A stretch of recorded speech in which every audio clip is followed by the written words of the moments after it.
So I've been playing a lot of Dragonflight lately, and I mean a lot. That's why this video is coming out a few days later than I would have hoped. I've also been puppy sitting for the past few days. I don't know if you can see her on the bed behind me, but that has definitely set me back on time a little bit. But nonetheless, here we are.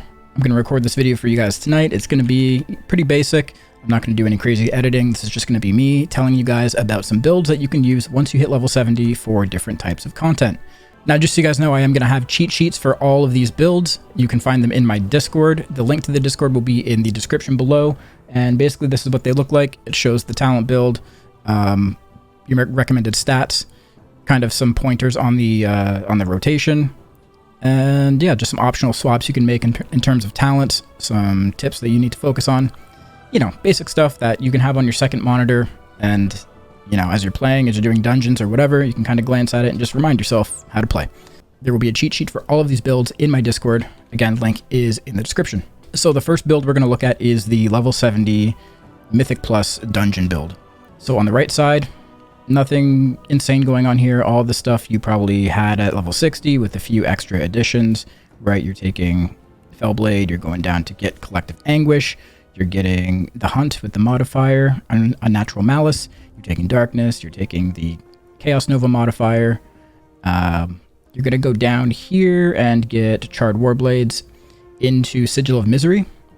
Now, Sigil of Misery is super useful in Mythic Plus because it basically is, you know, an on-demand AoE stop. So you can use it to stop multiple interrupts, multiple casts, or even things that can't actually be interrupted. You can stop the mob from using that ability. You can opt into Misery and Defeat if you want. There's been some extensive testing over the past little while, and even though, like, technically it is a damage increase, it's not as much as you might think, and it is super, super annoying to use.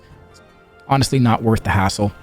So what we're doing here is going down into Will of the Illidari to get 6% extra health, which is very, very useful in Mythic Plus.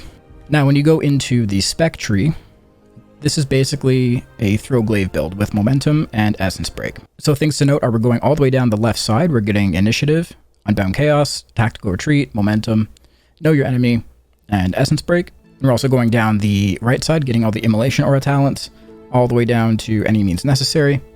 And we're picking up all of the Throwglaive talents along the way. So Furious Throws, Accelerating Blades, Soul Rend, and of course over here in the class tree, Bouncing Glaives. All of these work together to put out some pretty serious damage via Soul Rend. You're also taking Fodder to the Flame. You're going to take Chaotic Transformation. And for Mythic Plus, I've opted to take Fell Eruption, but we'll talk about that in a second, right? So this is essentially the build here. So what I have written for the cheat sheet, I know it might be a little small here, but if you guys want to see it closer, you can download it from my Discord. What you can do is, if you'd like, you can swap Fell Eruption for Looks Can Kill. Looks Can Kill is the talent that makes I-Beam do critical strikes all the time. It's not that important with this build because that's not really where a lot of your damage is coming from. A lot of your damage is coming from your Essence Break windows. So you can definitely get rid of this and opt for Fell Eruption instead. The utility you get from Fell Eruption is probably worth it. To be honest, like, having that extra stop, it's felt weird not having it for the past little while. I've only had my Disrupt to work with. So I really felt, not having Fell Eruption in my toolkit. Sub out Fodder to the Flame for Elysian Decree if you so wish.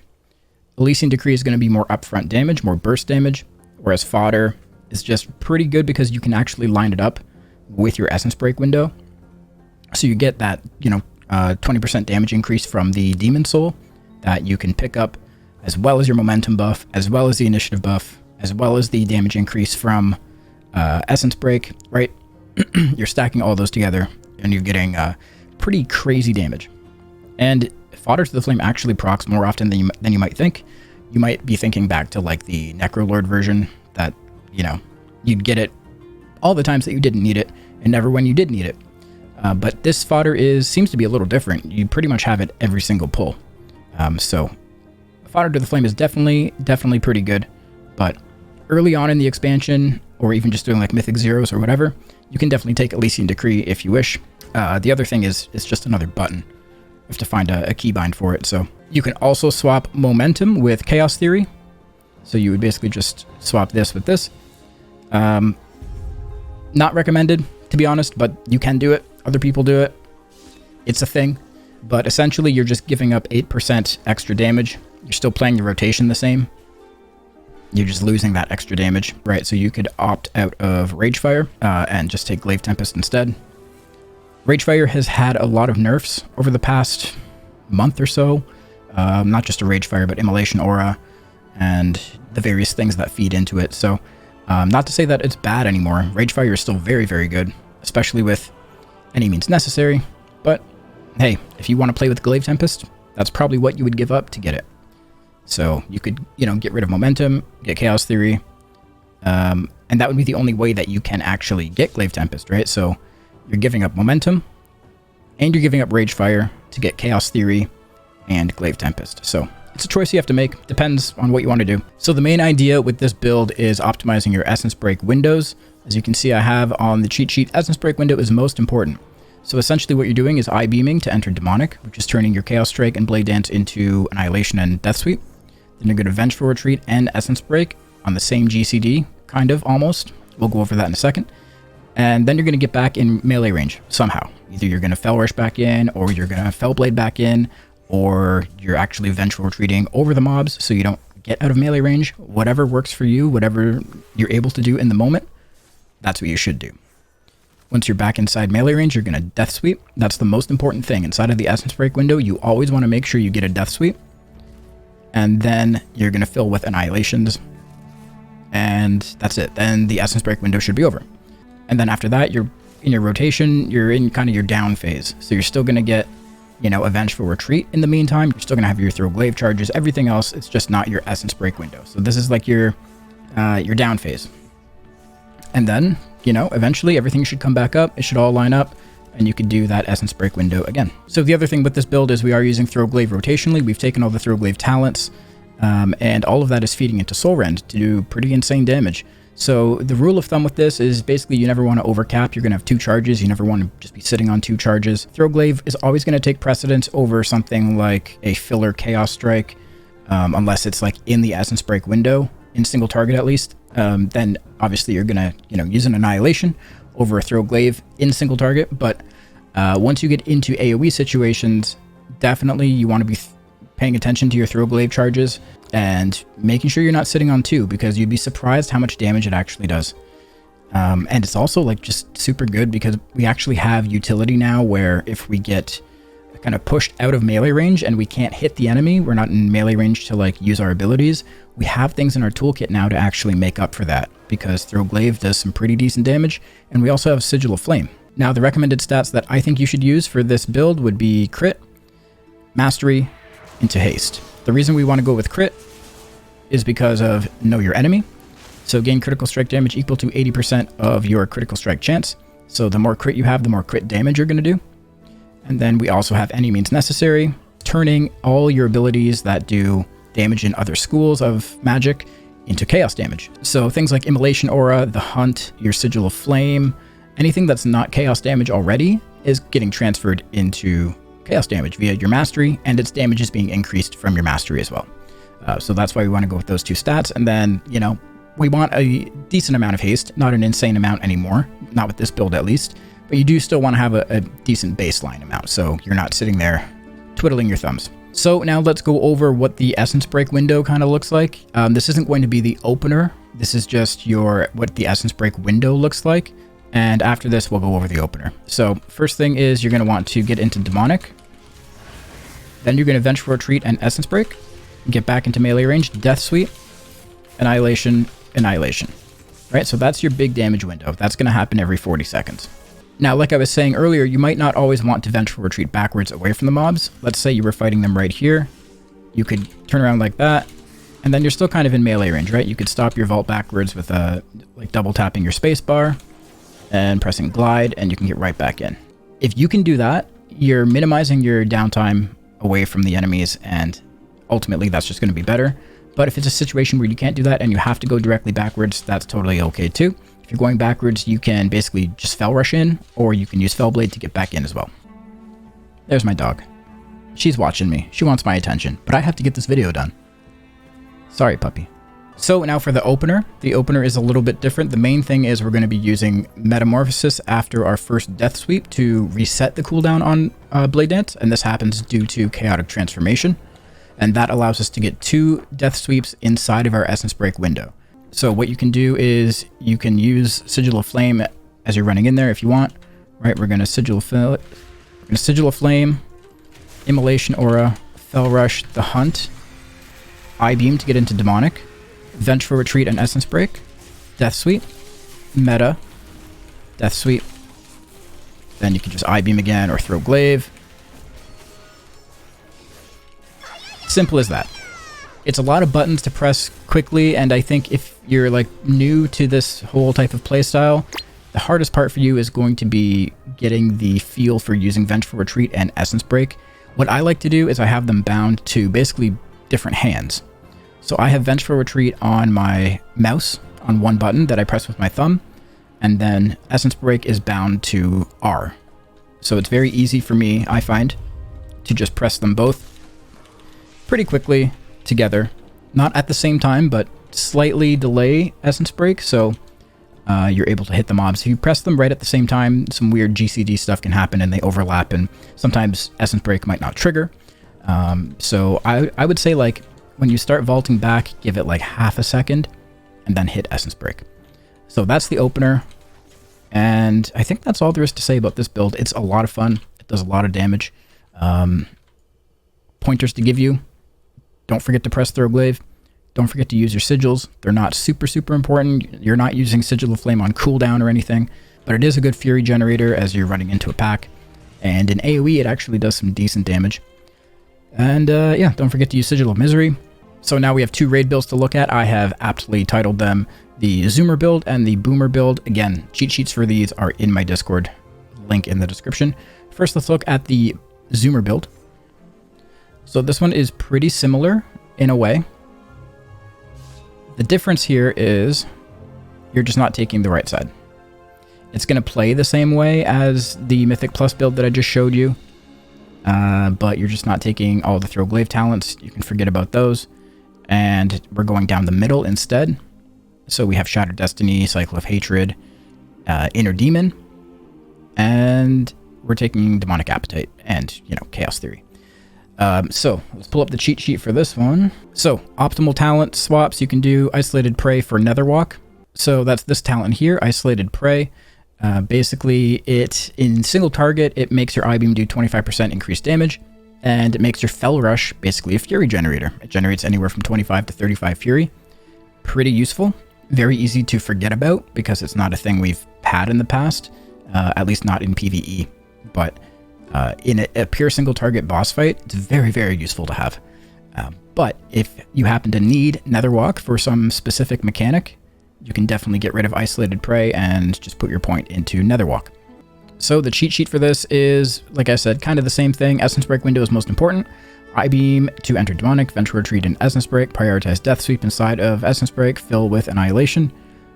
The only thing is you're not using Throw Glaive, and the thing you have to remember is to spend Fury basically to just stay in Demonic, and that's due to Shattered Destiny. So the more Fury you spend, the more you can extend your Demonic window.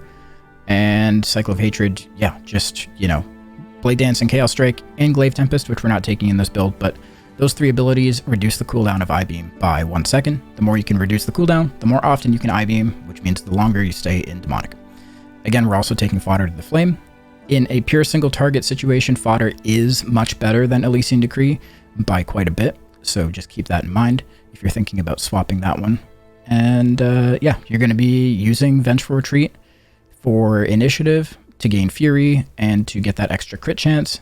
Now this build is also not taking Sigil of Misery, obviously, because, you know, it's for raid, and you can't use Sigil of Misery in most raid fights. Misery can't be used on bosses or like lieutenant mobs. It can only be used on trash, essentially. So not worth wasting a point there for a raid build. We're also taking Long Night, which increases the duration of darkness. Depending on the fight, you could also use Pitch Black, which reduces the cooldown. It'll depend. That'll be for you to figure out. And what else? Other pointers that I have for this build. What did I put here? Tip Fel Rush generates Fury with Isolated Prey. Yep, don't forget about that. But as I said, this one plays pretty similar to the Mythic Plus build, just no Throwglaive. So now let's move on to the Boomer build. Okay, so this is the Boomer build. So again, this is another variation of a raid build. The class tree is going to be exactly the same as the last one. The difference is in the spec tree. So we're not taking any of the movement talents. We are opting out of initiative and Unbound Chaos. No tactical retreat, no momentum. We're going straight down the middle. We're going to be taking Furious Gaze, Inner Demon, Cycle of Hatred, Shattered Destiny. We're also going to take Glaive Tempest and Know Your Enemy kind of down this way here. And we're also taking some of the Immolation Aura talents. We are not taking Ragefire because in single target, Ragefire falls behind very, very hard. Ragefire is really only good when there is multiple enemies. So for a single target raid build, it's not that good. It's a wasted point. So that gives us the freedom to take some of these other talents here. So the cheat sheet for this one is similar, but also kind of different. So again, Essence Break is the most important, but the difference here is we're not using Vengeful Retreat, right? We're going to I-Beam to enter Demonic, then we're going to Essence Break, and then we immediately have to prioritize that window. We have 4 seconds, so we're going to Death Sweep right away. Then we're going to fill with Annihilation. We'll be using Glaive Tempest outside of Essence Break. Do not use Glaive Tempest inside of your Essence Break window, because that's wasted. It's wasted time, it's wasted fury. You want to be using a Death Sweep right off the bat, and then Annihilations. And then again, you're just spending Fury to stay in Demonic. And the recommended stats for this are Crit, Haste, and Mastery. You do want a bit more haste in this build because you are playing Shattered Destiny and Cycle of Hatred. So the more haste you have, the more abilities you can use. The more abilities you can use, the more, cooldown reduction on I-Beam you can have. So that's why haste moves up a little bit in this build. And then again, the tip is Fel Rush generates Fury with Isolated Prey. So I will show you how this kind of rotation is different than the other ones. Essentially, so you're going to Glaive Tempest, then you're going to I-Beam, and right after the I-Beam, you're going to Essence Break, and then Death Sweep, Annihilation, Annihilation. So that's how it's a little bit different. You're not having to Vengeful Retreat out, and then, Fel Rush back in, or Fel Blade back in, or whatever. Basically standing still. And then you just have to monitor your Glaive Tempest cooldown, make sure you're using that as often as you can. Again, don't use it inside of Essence Break, and, throw in the Hunt whenever you can. It's a lot simpler to play. It does less damage. I just want to tell you guys this right off the bat. It does less damage than the build with movement talents, but if you're completely opposed to playing those talents, or maybe there's a fight that it's just really not ideal to play the movement stuff on, you can definitely do this build. So the one thing to remember in this build, and I believe the one before it, is you're playing with Inner Demon. So every time you use an I-Beam, it's essentially putting your character back into Demonic, which triggers the proc of Inner Demon. So after every I-Beam, you will always have an Inner Demon proc to use. I would still just prioritize Death Sweep first, and then go about your business using your Annihilations. You're going to get this Inner Demon damage anyways. The damage from Inner Demon is not enhanced by Essence Break. Only Annihilation is. The Inner Demon damage is completely separate. Okay, so because this build is missing some of the crucial talents that the other build had, its opener is going to look slightly different. So essentially what you can do is you're going to run into melee range, you're going to drop things before you get into Demonic, right? So you're going to use Glaive Tempest and the Hunt. Then you're going to use I-Beam. Right when your I-Beam finishes, you're going to use Essence Break. You're going to Death Sweep, and then Meta, and then Death Sweep again, and then use Annihilation, so on and so forth. Now, with my current amount of haste, I'm at like 12.3%. I can't use an Annihilation after the first Death Sweep to get that Inner Demon proc, or to use the Inner Demon proc. It doesn't quite make it. It doesn't allow me to get those 2 Death Sweeps inside of the window. It might be different when you have more haste, but as of right now, I can't personally do it. I can't use an Annihilation after the first Death Sweep to use the Inner Demon proc, and then Meta, and then use Death Sweep again. It doesn't make it into the window, but that could just be me with my haste. And yeah, that's going to be the opener, so I can show it to you right now. We're going to run in, Sigil of Flame, Immolation Aura, Glaive Tempest, the Hunt, I-Beam, Essence Break, Death Sweep, Meta, Death Sweep, Annihilation, Annihilation, Annihilation. And you can I-Beam again, Death Sweep, Glaive Tempest, Right, you're basically just keeping Glaive Tempest on cooldown. Death Sweep as soon as you can. Kill your demons, get your buff. This build doesn't make you Vengeful Retreat all over the place. You're not Fell Rushing, because you don't even have Unbound Chaos. But yeah, like I said, it is less damage than the Zoomer build, but there might be situations where you want to play this. And then yeah, you're going to get your Essence Break coming up again. Use it. Make sure you Death Sweep right after you Essence Break. And you're good to go. So it's a very simple rotation. You're only monitoring a few things. And it's not bad to play. Honestly, I play this build when I'm out doing like open world stuff. When I'm farming, I have a spot where I farm Rousing Frost. And I've just been playing this build. You're in demon form a lot more. You just have on-demand buttons to press for big burst. And it's just fun to play out in the world. But in Mythic Plus, I suppose you can get by with this in Mythic Plus. I would maybe change a few things. It's definitely not going to match the AoE of the Essence Break Momentum build, the Mythic Plus build that I showed you earlier. Definitely not going to come close to that. So I wouldn't really recommend using it in Mythic Plus or any dungeons, but it's totally up to you. Alright, so there you go, guys. Again, the cheat sheets for all three of these builds will be in my Discord. I'll flash them up on the screen here again real quick, but if you want to get them for yourself, you can download them. The link will be in the description of this video to go to my Discord. They will be in the Demon Hunter channel. Essentially, go to the pins, and they'll be there. Alright, thanks for watching. Like this video if you liked it. Don't forget to sub to the channel. I'm trying to get to 20,000 subs by the end of the year. We have a month to go, so if you haven't subbed yet, help me out. I would appreciate it. Alright guys, see you next time. Have fun in Dragonflight. Peace.